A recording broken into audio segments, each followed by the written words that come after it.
అన్నాడు, వేటగాని ఊరిలో నుంచి ఆయన నన్ను విడిపిస్తూ ఉన్నాడంట.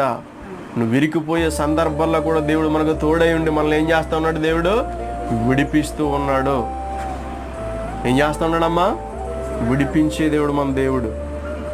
నువ్వు బందీ అయిపోయినా, నువ్వు శ్రమల్లో నువ్వు చిక్కుకుపోయిన దేవుడు ఏం చేస్తాడో? విడిపిస్తాడు. విడిపించే దేవుడు, విడుదలిచ్చే దేవుడే మన దేవుడు. మన దేవుడు విమోచకుడు. మన దేవుడు ఎవరో?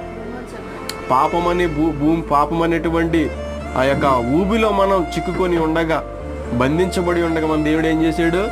విడిపించాడు. ఆ పాపం నుంచి విడుదలిచ్చాడు మన దేవుడు.